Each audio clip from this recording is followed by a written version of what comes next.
உயிர் இயற்கை விவசாயிகளின் நேரடி விற்பனை அங்காடி.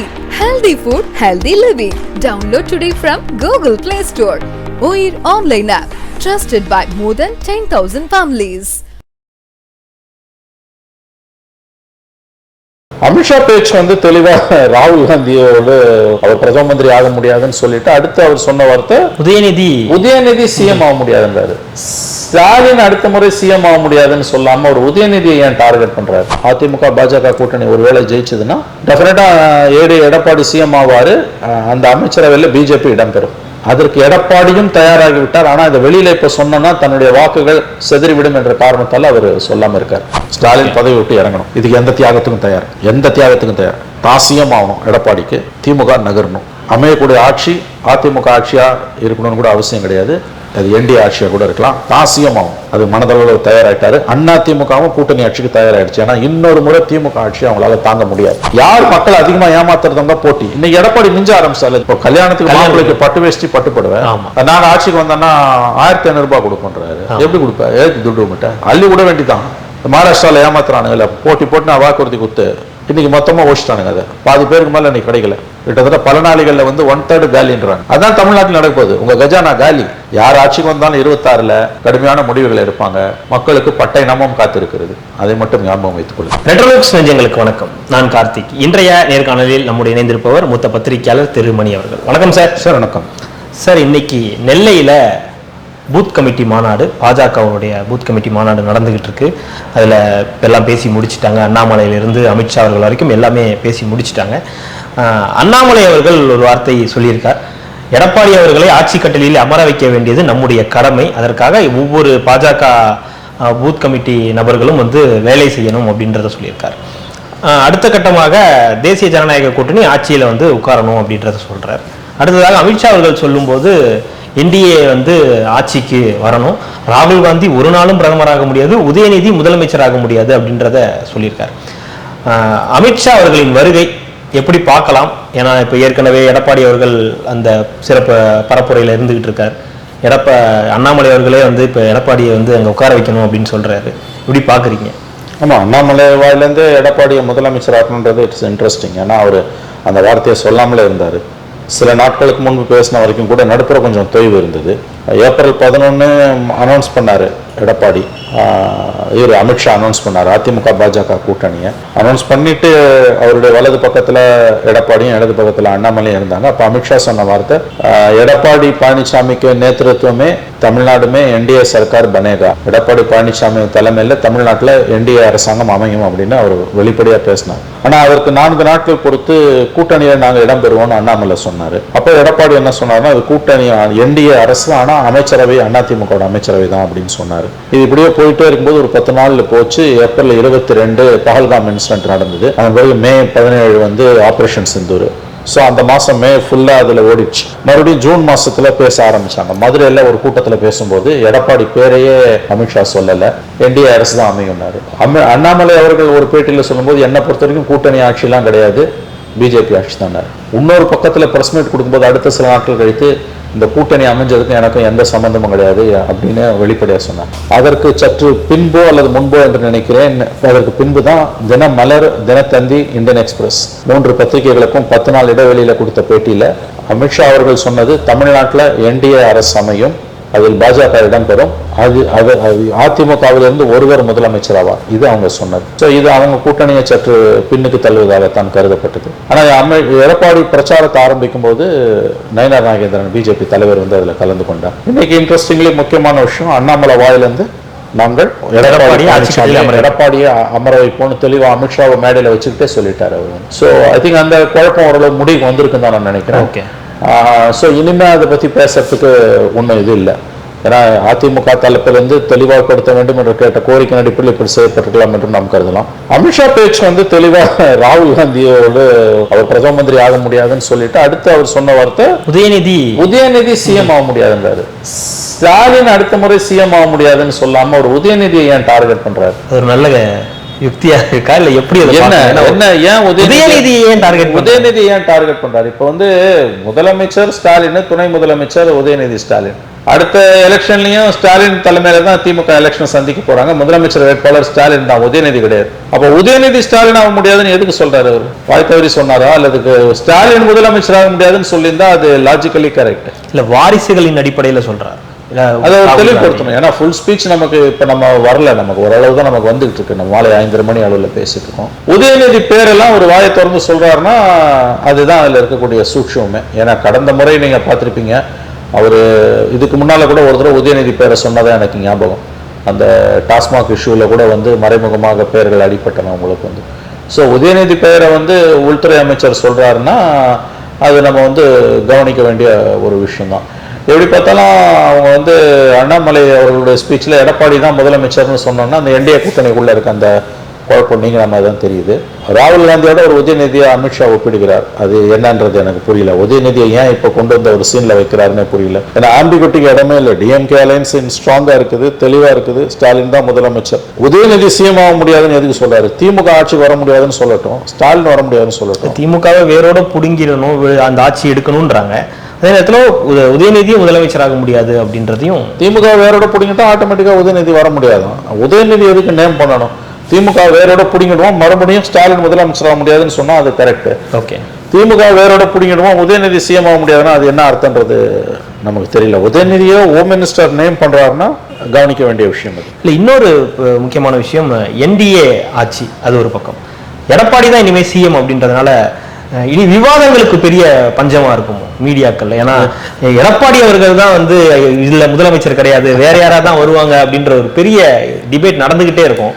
அதை இன்னைக்கு உடனே உடைச்சிட்டாங்க. கிட்டத்தட்ட அதுக்கு முற்றுப்புள்ளி வச்சுட்டாங்கன்னு தான் எனக்கு தோணுது. எடப்பாடியும் வந்து அதை ஒத்துக்கிட்டு தான் அவர் பிஜேபியோட இணக்கமா போறாரு. இன்னைக்கு வந்து அண்ணாமலையே சொல்லிட்டாரு, யார் வந்து எடப்பாடியோட தலைமையை ஏற்றுக்கொள்ள மாட்டேன்னு சொன்னாரோ அவரே சொல்லிட்டாரு, ஒத்துக்க மாட்டோம் அப்படின்ட்டாரு. ஸோ அவரு ஏற்கனவே அமித்ஷா ஒரு தடவை சொல்லிட்டாரு, நான் எடப்பாடி தலைமையில தான் என்டிஏ அரசு அமையணும், ஒவ்வொரு தடவையும் சொல்லணும்னு அவசியம் கிடையாது. அதான் அண்ணாமலை சொல்லிட்டாரு. இப்ப என்டிஏ அரசு அமையன்ட்டாரு.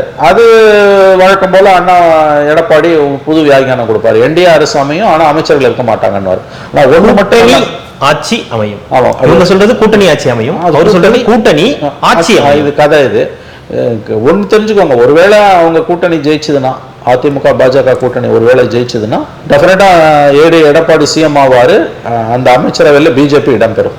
அதற்கு எடப்பாடியும் தயாராகி விட்டார். ஆனா இந்த வெளியில இப்ப சொன்னா தன்னுடைய வாக்குகள் செதறிவிடும் என்ற காரணத்தால் அவர் சொல்லாம இருக்கார். அப்படிதான் நான் அதை பார்ப்பேன். இந்த விஷயத்தை பொறுத்தவரையில கூட்டணி ஆட்சிக்கு அதிமுக தயாராகி கொண்டிருக்கிறது. அதை வெளிப்படையா சொன்னா சிக்கல், நிச்சயமா அது பல பிரச்சனைகளை உண்டாக்கும். திமுக அதை வந்து அக்ரெசிவா எக்ஸ்ப்ளாய்ட் பண்ணுவாங்க. அதனால அதை சொல்லாம எடப்பாடி தலைமையிலான ஆட்சி, அது என்டிஏ ஆட்சி தான், நேரடியா பதில் சொல்லாம மாத்தி மாத்தி பதில் சொல்லுவாங்க. எடப்பாடியும் அதிமுகவும் இது அதிமுக ஆட்சி தான், ஆனா அமைச்சர் என்டிஏ ஆட்சி தான், ஆனா அமைச்சரவையில் ஒன்லி அதிமுக தான் இருக்கும், கூட்டணி ஆட்சி இல்லைன்றதை வலியுறுத்திக்கிட்டே இருப்பாங்க. ஆட்சி ஒருவேளை அமைந்தால், ஒருவேளை ஆட்சி மாற்றம், நமக்கு தெரியாது என்ன நடக்க போகுதுன்னு, ஒருவேளை ஆட்சி மாற்றம் ஏற்பட்டால் அமையக்கூடிய அதிமுக தலைமையிலான ஆட்சி என்டிஏ ஆட்சியாக இருக்கும். அதில் கண்டிப்பாக பிஜேபி இடம்பெறும்.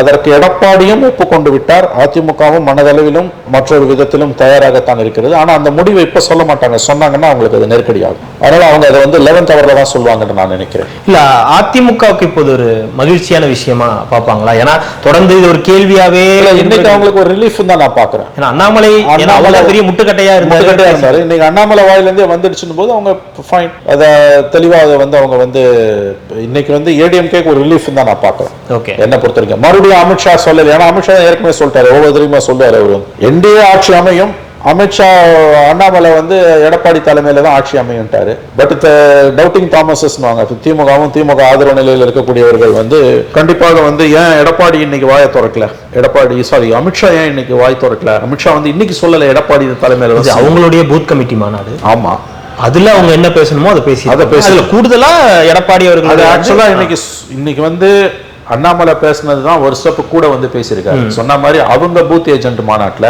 அவங்க நம்ம என்டிஏ கூட்டணி என்டிஏ வெற்றி பெற முயற்சிக்கணும்னு சொல்லிட்டு போயிருக்கலாம். ஆனா அங்க எடப்பாடி தலைமையில ஆட்சி அமைய நம்ம உழைக்கணும்னு அண்ணாமலையே சொன்னாருன்றது. இல்ல அண்ணாமலை சொல்றாருன்னா அது அமித்ஷாவோட ஒப்புதல் இல்லாம சொல்ல மாட்டாரு. ஏற்கனவே நயினார் நாகேந்திரன் எடப்பாடி தான் செய்ய மாட்டாரு. அவங்க பூத் கமிட்டி மாநாட்டில் அவங்க தெளிவா சொல்றாங்கன்னு போது இதுக்கு மேற்கொண்டு அங்க ஆம்பிகுட்டிக்கு இடம் இருக்குதா எனக்கு தெரியல. அந்த விஷயத்தை இனிமே எடப்பாடியை ரொம்ப டிஸ்டர்ப் பண்ண மாட்டாங்கன்னு எனக்கு தோணுது. அதாவது குறைஞ்சபட்சம் அதை கடந்து போவாங்க, அல்லது நேரம் வரும்போது ஆமா அவர் தான் சிஎம்ன்றாங்க. ஆனா நீங்க தெரிந்து கொள்ள வேண்டிய செய்தி என்னன்னா, நிச்சயமா நீங்கள் ஒன்றை மனதில் வைத்துக் கொள்ளுங்கள். ஒருவேளை ஆட்சி மாற்றம் ஏற்பட்டால் எடப்பாடி தலைமையில் அமையக்கூடிய ஆட்சி அதிமுக ஆட்சியாக மட்டும் இருக்காது, அது என்டிஏ ஆட்சியாக இருக்கும். அதில் கண்டிப்பாக பிஜேபி இடம்பெறும். அப்படிதான் நான் பார்க்கிறேன். இல்லாட்டி அவன் விட மாட்டான். அது அந்த அக்ரிமெண்ட் இப்பயே வந்திருக்கோமோன்னு தான் எனக்கு தோணுது. ஓகே, அப்படி இல்லைன்னா அவங்க எடப்பாடியை வந்து அவ்வளவு சுலபமா வந்து இந்த என்டிஏ ஆட்சி, என்டிஏ கூட்டணி ஆட்சி அப்படின்றத அவங்களால மாற்ற முடியாது, அதிமுகவால முடியாதுன்னு எனக்கு தோணுது. அதுல அமித்ஷா அது வந்து அதாவது ஃபியூச்சர்ல அது எப்படி வேணா இருக்கலாம், அது வார்த்தைகள் அவங்களால மாற்ற முடியாது. அதிமுக தலைமையிலான கூட்டணி அதை மாற்ற முடியாது. என்டிஏ கவர்மெண்ட் தான் எல்லா இடத்துலயுமே அமித்ஷா சொல்லிட்டு இருக்காரு. அப்படின்னா அவங்க கூட்டணிக்குள்ளதான் வர போறாங்க. அதுல எந்த சந்தேகம். அதுக்கு இவரும் ஒத்துக்கிட்டாருன்ற சார். நீங்க ஒண்ணு புரிஞ்சுக்கோங்க சார், சப்ஜெக்டுக்கு வருவோம் சார். அதாவது எடப்பாடியை பொறுத்த வரைக்கும் இன்னைக்கு அவர் சிஎம் ஆகணும், திமுக பதவியை விட்டு விலகணும், ஸ்டாலின் பதவி விட்டு இறங்கணும். இதுக்கு எந்த தியாகத்துக்கும் தயார். தான் சிஎம் ஆகணும், எடப்பாடிக்கு திமுக நகரணும். அமையக்கூடிய ஆட்சி அதிமுக ஆட்சியா இருக்கணும்னு கூட அவசியம் கிடையாது, அது என்டிஏ ஆட்சியா கூட இருக்கலாம். தான் சிஎம் ஆகும், அது மனதளவில் தயாராயிட்டாரு. அதிமுகவும் கூட்டணி ஆட்சிக்கு தயாராயிடுச்சு. ஏன்னா இன்னொரு முறை திமுக ஆட்சி அவங்களால தாங்க முடியாது சார். இந்த கட்சிகள் வந்து அடிப்படையில் கொள்கைகள் ஏதும் இல்லாத கட்சிகள். அதிமுக சொல்றோம், இவங்களுக்கு வந்து திமுக எதிர்ப்புன்றது ஒன்று மட்டும்தான் இவங்களோட கொள்கை, வேற எதுவும் இவங்களோட கொள்கை கிடையாது. அதனால இவங்க எந்த எல்லைக்கும் போவாங்க. இவங்களுக்கு வந்து அடுத்த 5 ஆண்டுகள் அவங்க வரலாறுலேயே 53 ஆண்டு காலம் அவங்களுடைய வரலாறுல, அடுத்த அக்டோபர் வந்ததுன்னா அவங்களுக்கு 53 வருஷம் வயசாகுது. இந்த 53 ஆண்டு காலம் அவர்களுடைய வரலாறுல அவர்கள் தொடர்ந்து 10 ஆண்டுகள் பதவி இல்லாமல் இருந்ததில்லை, 5 வருஷம் தான் பதவி இல்லாமல் இருந்திருக்காங்க. கட்சி ஆரம்பிச்சு முதல் தடவை தேர்தலில் ஜெயிச்ச 77லேருந்து அவங்க 5 வருஷம் தான் பவர் இல்லாமல் இருந்திருக்காங்க. 77லேருந்து 87 தொடர்ந்து இருந்தாங்க. நடுப்புற வருஷம் பிரசிடென்ட் ரூல். 89 கருணாநிதி கவர்மெண்ட் 2 வருஷத்துல கவருது. 91 வந்துடுறாங்க. 87 இழந்த ஆட்சியை 91 பிடிச்சிடுறாங்க. அதுக்கு பிறகு 5 வருஷம் வந்துகிட்டே இருந்தாங்க. 2011 தொடர்ந்து 10 வருஷம் இருந்தாங்க. தொடர்ந்து 5 ஆண்டுகள் அவங்க அதிகாரத்தில் இல்லாமல் இருந்ததே இல்லை. இருந்தாங்கன்னா கட்சி காலி. அது அவங்களுக்கு நல்லா தெரியும். இன்னைக்கு அவங்களுக்கு எதிரி பிஜேபி இல்லை சார், திமுக தான்.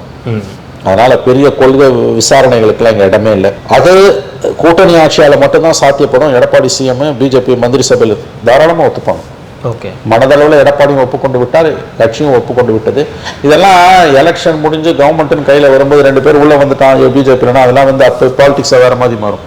கத்திரவன் கத்திட்டு கிடப்பான். பவர் கையில் வந்ததுன்னா அதோட டைமென்ஷன் வேற. ஆனால் அது அதை வந்து முன்னால சொல்ல மாட்டாங்க, தேர்தலுக்கு முன்னால அதை சொல்ல மாட்டாங்க. என்டிஏ அரசுன்னு சொல்லிட்டு போவாங்க. ஆம்பிகுட்டியை மெயின்டைன் பண்ணிட்டே இருப்பாங்க. 2 பேர் வந்து கூட்டணியில் இருப்பானுவான், 2 பேர் கூட்டணி இல்லைன்னுவான். பட் இந்த 11th ஹவர்ல கிட்ட நெருங்கும் போது கூட்டணி ஆட்சியா இல்லையான்றதெல்லாம் பிரச்சனையா இருக்காதுங்க. ஸ்டாலின் வேணுமா வேணாமா, திமுக வேணுமா வேணாமா, இந்த கவர்மெண்டோட பர்ஃபார்மன்ஸ் தான் பேசும். அதிமுகவா என்டிஏவா அது ஃபோக்கஸா இருக்காது. என்னை பொறுத்த வரைக்கும் வலுவான கூட்டணி அமைச்சிட்டாங்கன்னா போட்டி கடுமையா இருக்கும், நான் அதை ஒத்துக்கிறேன். It will be a photo finish தான் இருக்கும். அதுவும் 4 முனை போட்டியில திமுக தான் அட்வான்டேஜ், அதையும் நான் சொல்றேன். பெரிய அளவுல பிஜேபி இம்சை கொடுக்காம இருந்தானா இவங்களுக்கு ஒரு வாய்ப்பு இருக்கு. பெரிய அளவுல பிஜேபி எதுவும் தவறுகள் பண்ணாம இருந்தா, சிறிய கட்சிகள் எல்லாத்தையும் ஏடிஎம்கே பிஜேபி கூட்டணிக்குள்ள கொண்டு வந்தா, பெரிய அளவுல பிஜேபி இம்சை கொடுக்காம, அதாவது மாநிலங்களை பாதிக்கக்கூடிய அல்லது தமிழ்நாட்டு தாலியை அறுக்கக்கூடிய பிரச்சனைகள் எதையும் பண்ணாம இருந்தானா 4 முனை போட்டியில ஏடிஎம்கேக்கு ஒரு அட்வான்டேஜ் உண்டு.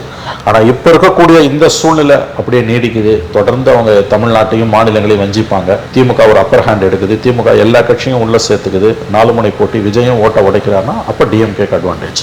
நான் இப்பயும் சொல்றேன், 4 முனை போட்டியில நம்பர் 1 பாசிபிலிட்டி டிஎம்கேக்கு தான் அட்வான்டேஜ். நம்பர் 2 பாசிபிலிட்டி ஏடிஎம்கேக்கு அட்வான்டேஜ், ப்ரொவைடட் மோடி வந்து பெரிய அளவில் இம்சை கொடுக்காம ஓரளவு தன்னுடைய போக்கை மாற்றிக்கொண்டு கூட்டணியையும் அதிமுக பாஜக கூட்டணியும் சற்றே விஸ்தரித்தா அங்க போய் அப்படி நிக்கலாம். அப்படிதான் நான் இதை பார்க்கிறேன்.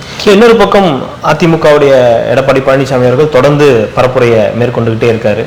இன்னொரு பக்கம் அமித்ஷாவின் வருகை, அண்ணாமலையின் மனமாற்றம், எல்லாத்தையும் ஒரு முடிச்சு அவங்க அக்ரெசிவா கேம்பெயினர்ஸ் பில்ட் பண்றாங்க. ஓகே, அவங்களுக்கு வந்துங்க இதை வந்து முதல்ல அவங்க பண்ணியிருந்தாங்கன்னா கூட இந்த பிரச்சனை வந்திருக்காது. வெளியேறாம இருந்ததா கூட பெரிய பாதிப்பு இருந்திருக்காது. வெளியேறிட்டு உள்ள வந்ததால தான் இந்த பாதிப்பு. இதுல இன்னொரு முக்கியமான பிளேயர் வந்து பாமக என்ன பண்ணாம, யுனைடெட் பாமக இருந்திருந்தனா அவங்களுக்கு பலம் கூடி இருக்கும். இப்போ யுனைடடா இருக்கக்கூடிய பாமக இருந்ததுன்னா அவங்களுக்கு பலம் கூடி இருந்திருக்கும். அது இன்னைக்கு உடஞ்சு போச்சு. அது இனிமேல் இந்த எலெக்ஷனுக்கு முன்னால அது உடஞ்சது சேர்ற மாதிரி இல்லை. இப்போ ஸ்பெகுலேஷன் வந்து அன்புமணி இந்த பக்கம் வருவார் ஏடிஎம்கே பிஜேபிக்கு, ராமதாஸ் வந்து தனி கடை விரிச்சு திமுக சப்போர்ட்ல போவார், இல்லை திமுகவோடய போயிடுவாருன்றாங்க. ஏன்னா அவங்க கடைசியாக ஸ்டாலின் வீட்டில் 4-5 நாட்களுக்கு முன்பு அந்த குடியரசு துணைத் தலைவர் தேர்தல் வேட்பாளர் ஸ்டாலினோட திருமண நாளுக்கு முந்தின விருந்தில் எல்லாம் பேசும்போது புதிய கட்சிகள் கூட்டணிக்கு வருவது குறித்து ஸ்டாலின் வந்து கூட்டணி கட்சி தலைவர்களிடம் விளக்கினார். எல்லாரும் வந்து ஸ்டாலின் எடுக்கக்கூடிய முடிவுக்கு கட்டுப்படுவதாக சொன்னார்கள்லாம் பேச்சுக்கள் வருது. ஓகே, அப்படி அவங்க போகிறாங்க. தேமுதிகவும் திமுகவோட போகிறதுக்கு எல்லா முடிவும் ஆயிடுச்சுருந்தாங்க. அப்போ அந்த கூட்டணியும் வலுவான கூட்டணியாக தான் இருக்க போகுது. ஆனால் நீங்கள் சொன்ன மாதிரி வந்து எடப்பாடியோட கேம்பெயின் அக்ரெசிவாக போகுது. இந்த பூத் கமிட்டி மீட்டிங்கில் வந்து அமித்ஷா வராரு, அங்கே தெளிவாக எடப்பாடியை சப்போர்ட் பண்ணியே பேசுகிறாங்க அப்படின்போது அவங்க அலைன்ஸ் அவங்க ஸ்ட்ரென்தன் பண்ண தான் ஆரம்பிச்சிருக்காங்க. So it's going to be a tough fight. But still 4 corner Vijay ADMK PMK BJP கூட்டணிக்கு போகலன்னா அட்வான்டேஜ் டிஎம்கே தான். ஓகே, அதில் நான் உறுதியாக சொல்கிறேன். அது எப்போ மாறும்னா மோடி பெரிய அளவில் மனமாற்றமோ அல்லது வந்து தமிழ்நாட்டுக்குன்னு சிறப்பான சலுகைகளோ ஏதோ ஒன்று பண்ணாலோ, திமுக கவர்மெண்ட்ல பெரிய சிக்கல்கள் பெரிய தவறுகள் கள்ளக்குறிச்சி மாதிரி அந்த மாதிரி ஏதாவது நடந்ததுனாலும் அப்போ மாற்றம் வர வாய்ப்பு இருக்கு. நவ் இட் இஸ் டஃப் ஃபைட்டுனாலும் அட்வான்டேஜ் டிஎம்கே தான். 4 corner fight is advantage DMK ஓட்டிங்கை பொறுத்த வரைக்கும். அப்படிதான் நம்ம இதை பார்க்கணும். பட் டைம் இருக்குது, என்ன வேணா நடக்கலாம். It's going to be a photo finish. இது வந்து நெக் அண்ட் நெக் ஃபைட்டாக தான் இது போக போகுது. பாமக மட்டும் யுனைடடா இருந்திருந்தா அவங்க கை ஓங்கி இருந்திருக்கும். இதுல இன்னொரு முக்கியமான விஷயம், உடஞ்ச ஏடிஎம்கே என்ன ஆக போகுது. ஓகே, ஏன்னா ஒரு தியரி என்னன்னா ஓபிஎஸ் 11th ஹவர்ல ஏடிஎம்கே அலையன்ஸ்க்கு வரதுக்கு வாய்ப்பு இருக்கு. எடப்பாடியே ஒப்புக்கொள்வாரா? ஒன்று டிடிவி மாதிரி தனி கட்சி ஆரம்பிச்சு அலையன்ஸ்குள்ள வச்சு 4 சீட் 5 சீட்டு கொடுத்துருது. அது இருந்தனாலும் அந்த ஓட்டு வந்து கன்சல்டேட் ஆயிடும். அல்லது ஏடிஎம்கேக்குள்ளேயே சேர்த்துக்கிறது. இப்போ இவங்க அந்த யுனைடெட் ஏடிஎம்கே டிடிவி உட்பட என்ஷூர் பண்ணிட்டாங்கன்னா நிச்சயமா வந்து களம் வந்து திமுக கையை விட்டு மாறும். யுனைடெட் ஏடிஎம்கே இல்லைன்னா 4 முனை போட்டியில டிஎம்கே கட்டும். யுனைடெட் ஏடிஎம்கே பாமக பிஜேபி இவங்க எல்லாம் ஒன்னா வந்துட்டாங்கன்னா 4 முனை போட்டி வந்தாலும் அவங்களுக்கு தான் வாய்ப்பு அதிகம். பட் யுனைடெட் ஏடிஎம்கேவும் இல்லாம பாமகவும் கன்சிடர் பண்ணுவாரா எடப்பாடி? அது ஒரு கேள்வி. ஒரு தியரி என்னன்னா பை டிசம்பர் வாக்குல அதுக்கு வாய்ப்பு இருக்குன்றாங்க. ஒரு சின்ன விண்டோ இருக்குன்றாங்க ஓபிஎஸ் சேர்க்கறதுக்கு. ஆனா ஓபிஎஸ் சேர்க்கலன்னா தென் மாவட்டங்கள் அடி விடும் அவங்களுக்கு. ஏன்னா அவரு போய் ஒன்றும் இல்லைங்க, அடுத்த தேர்தல் வந்து 10 ஓட்டு 20 ஓட்டுல கூட தோக்கிறது ஜெயிக்கிறது நடக்க போகுது. It's going to be photo finish தான். அப்ப உங்களுக்கு ஒரு 20 தொகுதி ஒரு உடைக்கிறாருனாலே உங்களுக்கு கஷ்டம். சதர்ன் டிஸ்ட்ரிக்ட்ஸ்ல 20 தொகுதி உடைச்சா கூட காலி ஆகும். அதனால சிம்பிள், ஒன்றுபட்டால் உண்டு வாழ்வு. ஒரு குடையின் கீழ் எல்லாரையும் வர ஒரு குடையின் கீழ் எல்லாம் வரணும். திரும்பவும் சொல்றேன், எதிர்கட்சியா அதிமுக இருக்கும்போது ஒன்றுபட்ட அதிமுகவா அது இருந்து ரெட்டையிலையும் அது கையில இருந்ததுன்னா, ஒன்றுபட்ட அதிமுக ரெட்டையிலையும் அது கையில இருந்து எதிர்கட்சியாக அது இருக்கும்போது இருந்ததுன்னா எந்த கூட்டணி எப்படி போனாலும் அவங்களுக்கு வெற்றி வாய்ப்பு அதிகம். இதுல இன்னொரு கேள்வி என்னன்னா சார், இப்போ திமுக ஏற்கனவே கூட்டணியோட தான் இருக்கு. அதிமுக இந்த கூட்டணி எல்லாம் கட்டமைக்கணும், ஒன்றுபட்ட அதிமுக. அதிமுக வைக்க போற இந்த கூட்டணின்றது பாஜக பாமக அப்படின்றது ஓரளவுக்கு நம்ம அன்புமணியோட பாமக. திமுக கூட்டணிக்கு அந்த வாக்குகள் இருக்கா? திமுகவுக்கு வாக்குகள் இருக்கும், திமுக கூட்டணி கட்சிகளுக்கு என்ன பலம்? It's a very big questionங்க. ஏன்னா இதெல்லாம் பார்த்துட்டோம் நம்ம 1% வந்து மக்கள் நல கூட்டணியால 2016 ஜெயலலிதா ஜெயிச்சாங்க. இந்த 1.5% பார்த்தீங்கன்னா 2 கம்யூனிஸ்ட் தேமுதிக எல்லாம் சேர்ந்து. இன்னைக்கு பார்த்தீங்கன்னா வந்து திருமாவோட வாக்கு வங்கி கடந்த தேர்தலில் 0.98%, 2 கம்யூனிஸ்ட் சேர்த்த 1%, 2 பேருக்கும் சேர்த்த 2%. ஏன்னா திமுகவுடைய அந்த நெகட்டிவ் அவங்களுக்கும் தானே போய் சேரும், அவங்களுக்கு தான் போய் சேரும், திமுக விட அதிகமாக போய் சேரும். இந்த கூட்டணி கட்சியால திமுகவுக்கு பெரிய பலம் இல்லைன்னு ஒரு தியரி இருக்குது. ஏன்னா இவங்களோட கோர் ஓட் பேங்கை வந்து டிஎம்கே டிஸ்டர்ப் பண்ணுது நிர்வாகத்தில் இருக்கிறதால. 21ல் இந்த 2 கம்யூனிஸ்டுகளுக்கும் விசிகாக்கும் இருந்த வாக்குகள் திமுகவுக்கு டிரான்ஸ்ஃபர் ஆன மாதிரி இந்த முறை ஆகாதுன்னு ஒரு ஸ்ட்ராங் வியூ இருக்குது. ஏன்னா திமுக அரசாங்கத்தோட கொள்கைகளால் கம்யூனிஸ்டுகளோட வாக்குகள் தொழிலாளர் போராட்டங்களால் மிகப்பெரிய அளவில் இன்னைக்கு பாதிப்பு உள்ளாயிருக்குங்க. இன்னைக்கு சென்னை மாநகரம் முழுவதும் போக்குவரத்து தொழிலாளர்கள் ஆர்ப்பாட்டம், ஓய்வு பெற்ற போக்குவரத்து தொழிலாளர்கள். இன்னைக்கு தமிழ்நாடு சென்னை மாநகரம் முழுவதும் 2023 ரிட்டையர் ஆனவங்களுக்கு இன்னமும் ஓய்வூதிய பலன்களை கொடுக்கல. இப்ப நீங்க அவன் வந்து 26ல் நீ கொடுத்தாலும் கொடுக்காட்டியும் திமுக ஓட்டு போடுவான்னு நினைக்கிறீங்களா? சிஐடி ஓட்டு, சிபிஎம் ஓட்டு அவன் சத்தியமா போட மாட்டான். சிபிஎம் தோழர்கள் வேணா கை கொடுக்கலாமே, அந்த ஓட்டு எப்படி வரும்?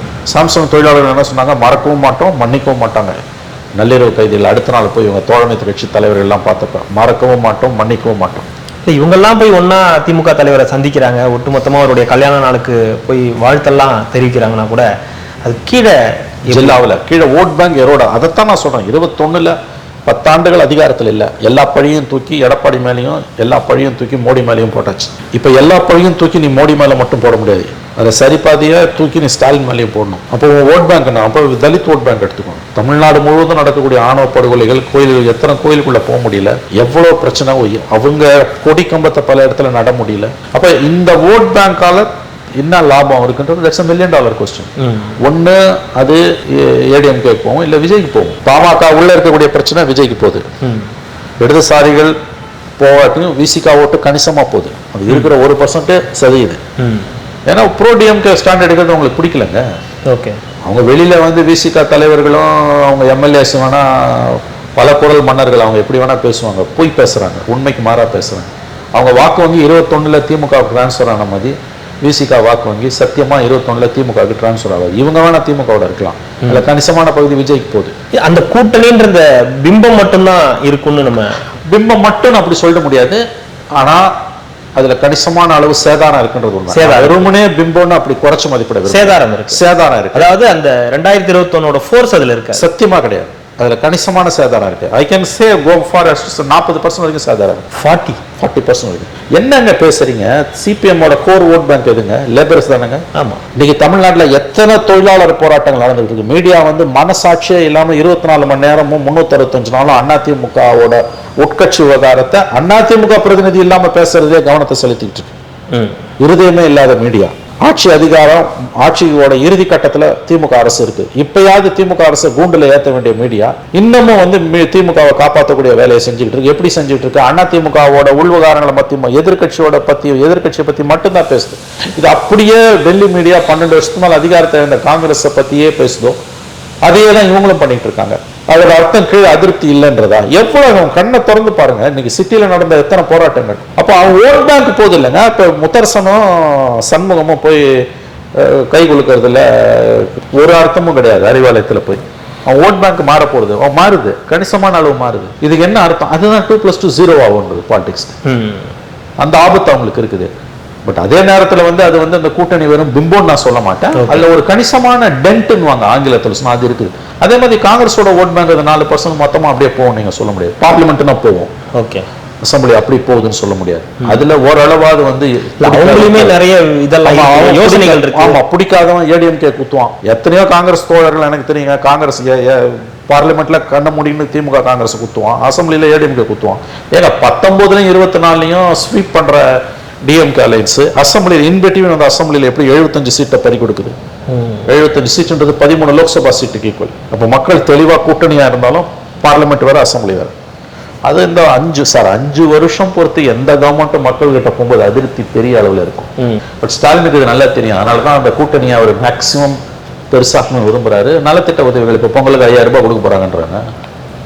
5000 ரூபாய் வரைக்கும் போலான்றாங்க. 5000 2000 வச்சுக்கோங்களேன். அப்புறம் இந்த 1000 ரூபாய் கடைசி பொங்கலுக்கு 1000 ரூபாய் கூட கொடுக்கல. அது அடுத்த வருஷம். பெண்களுக்கும் தெரியுது. பொங்கல் சமயத்தில் ரேஷன் கடையில் நண்பர் சொன்னார், 2 பெண்கள் வந்திருக்காங்க, 1000 ரூபாய் கொடுப்பானுங்க, அடுத்த வருஷம் எலெக்ஷன் வருதுல கொடுப்பானுங்க அப்படின்னு சொல்லிட்டு போறாங்க. மக்களுக்கும் இதெல்லாம் தெரியுது. அந்த தடவை 2000 ரூபாய் கொடுத்துருவாங்க. 5000 ரூபாய் கொடுக்க மாட்டாங்க, 2000 ரூபாய் கொடுப்பாங்க. 2000 வரைக்கும் போவாங்க. 2000 ரூபாய் கன்ஃபார்மா கிடைக்கும். 1000 + 2000 இந்த 1000 ரூபாய் ஸ்கீமை எக்ஸ்பேண்ட் பண்ணுவாங்க. கூட்டணியை பெருசாக்குவாங்க. அதிரடியான அறிவிப்புகள் வரும். எலெக்ஷன் முடிஞ்சா எல்லாத்தையும் நிறுத்துவாங்க. யார் ஆட்சிக்கு வந்தாலும் நிறுத்துவாங்க. யார் மக்கள் அதிகமா ஏமாத்துறதா போட்டி. இன்னைக்கு எடப்பாடி மிஞ்ச ஆரம்பிச்சாரு. இப்போ கல்யாணத்துக்கு மாப்பிள்ளைக்கு பட்டு வேஷ்டி பட்டு போடுவேன், நான் ஆட்சிக்கு வந்தேன்னா 1500 ரூபாய் கொடுப்பேன்றாரு. எப்படி கொடுப்பேன்? ஏத்து துட்டு விட்டேன் அள்ளி விட வேண்டிதான். மகாராஷ்டிரால ஏமாத்துறானுங்க, போட்டு நான் வாக்குறுதி கொடுத்து இன்னைக்கு மொத்தமா ஓடிச்சிட்டானுங்க. அதை பாதி பேருக்கு மேல இன்னைக்கு கிடைக்கல. கிட்டத்தட்ட பல நாளிகள்ல வந்து 1/3 காலின்றாங்க. அதான் தமிழ்நாட்டில் நடக்குது. உங்க கஜானா காலி. யார் ஆட்சிக்கு வந்தாலும் 26ல கடுமையான முடிவுகள் எடுப்பாங்க. மக்களுக்கு பட்டை நாமம் காத்திருக்கிறது. அதை மட்டும் ஞாபகம் வைத்துக் கொள்ளுங்க. கண்டிப்பா சார், தொடர்ந்து பேசலாம். மிக்க மகிழ்ச்சி. நன்றி.